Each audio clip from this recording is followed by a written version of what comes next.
Pokrovsk ও মিনরোগ্রাদের জন্য কেন এত রক্তপাত, কেন এই দুই শহরই এখন যুদ্ধের কেন্দ্রবিন্দু হয়ে উঠেছে? পূর্ব ইউক্রেনের মানচিত্রে তাকালে দেখা যায় পোক্রোভস্ক দোনেৎস্ক অঞ্চলের শেষ বড় প্রবেশদ্বার, আর মিনরোগ্রাদ সেই প্রবেশদ্বারের কৌশলগত ঢাল। কিন্তু প্রশ্ন হচ্ছে, রাশিয়া কি এখানেই তাদের ভাগ্য নির্ধারণকারী অগ্রগতি দেখতে পাচ্ছে?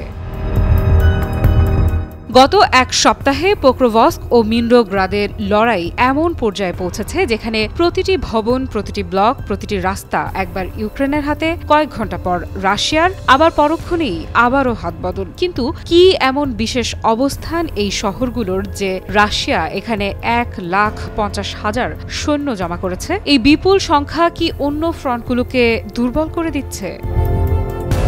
পোক্রোভস্কের উপকণ্ঠে ইউক্রেনের ৬৮তম ইয়েগার ব্রিগেডের ড্রোন ইউনিটের এক কমান্ডার বলেন, একটি ভবন আমাদের, পাশেরটিতে শত্রু, কয়েক ঘন্টা পর আবার উল্টো। প্রশ্ন হচ্ছে, এই ধরনের ব্লক টু ব্লক যুদ্ধে প্রতিরক্ষা কতক্ষণ টিকবে? ইউক্রেনীয় সৈন্যরা বলছে প্রতিরক্ষা ধীরে ধীরে দুর্বল হচ্ছে। অন্যদিকে রুশ প্রতিরক্ষা মন্ত্রণালয় ঘোষণা দিচ্ছে তারা ইতোমধ্যে পোক্রোভস্কের কেন্দ্র নিয়ন্ত্রণে নিয়েছে। কিন্তু কেন্দ্র দখল মানেই কি